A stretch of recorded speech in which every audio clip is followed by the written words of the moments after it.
All right, we've got a truly wild one to unpack for you today. Let's dive straight into this explainer covering the absolute high-speed chaos of the 2026 COTA MotoGP Sprint Race.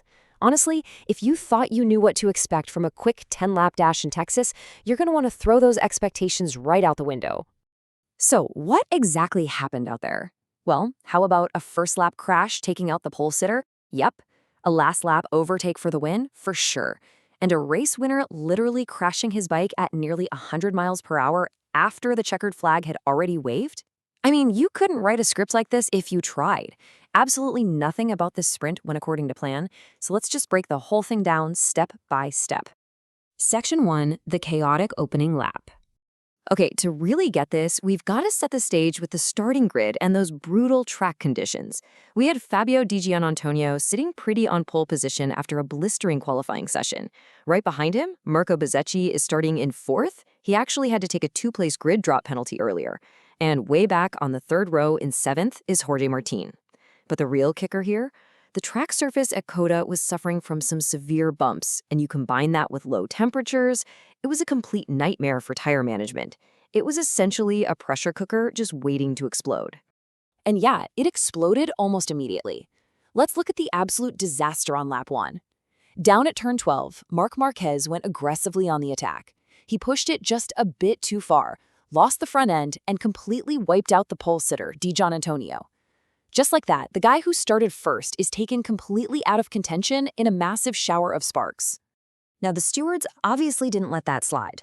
Marquez eventually limped his way to a 17th place finish, but he was officially handed a long lap penalty for Sunday's main race. That's a massive consequence for a pretty huge misjudgment on the very first lap.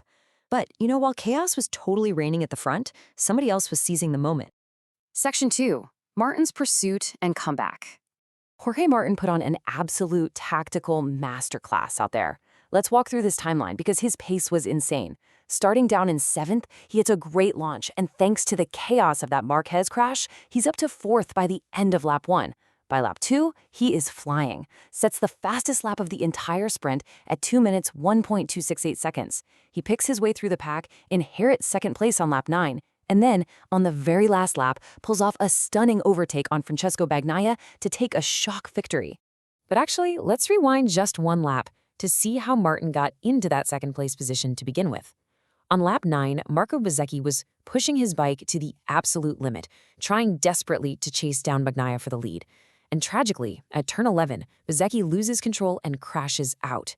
It was a total heartbreak for him, but a critical race development, because it didn't just open the door for Martin's win, it massively impacted the championship standings, which we're going to look at in just a second. Section 3, shocking end and penalties.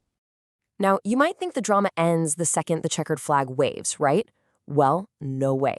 You literally could not make this next part up. Jorge Martin has just completed this miraculous comeback. He's on his cool-down lap, heading down the back straight, and he pops a celebratory wheelie at nearly 100 miles per hour, and he loses his balance and crashes. Seriously, he totals the bike while celebrating. Thankfully, he was completely uninjured, but man, that has to be one of the most wild post-race moments we've seen in a long time. And the craziness just kept going, right into the steward's room.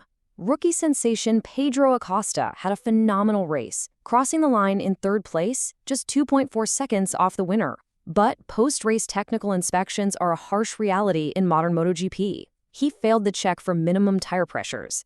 The penalty was instant. He was stripped of his podium, demoted in the standings, and that 3rd-place trophy went straight over to Enea Bastianini.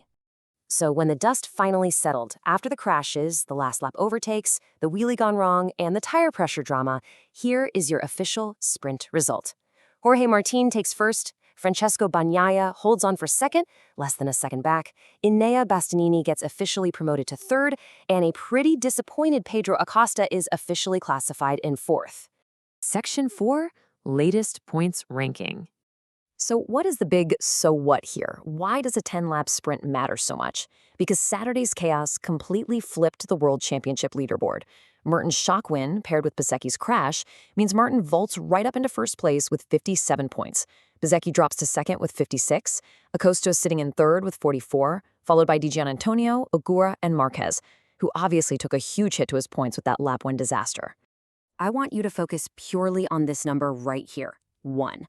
That is the razor-thin, single-point margin that now separates Jorge Martin and Marco Bezzecchi at the very top of the standings. One single point. The Aprilia teammates are in an absolute dead heat for the crown, which means every single position, every single sprint lap is proving to be incredibly vital right now. Which brings us to the ultimate question. These riders have now tasted the brutal bumps of COTA. They've dealt with extreme tire wear, and keep in mind, a lot of them noticed the soft tires were causing severe vibrations, so they're all going to be eyeing the medium compound for Sunday. Add to that a championship lead of just one single point, and penalties already shuffling the grid. Who on earth is going to survive the 20-lap main event?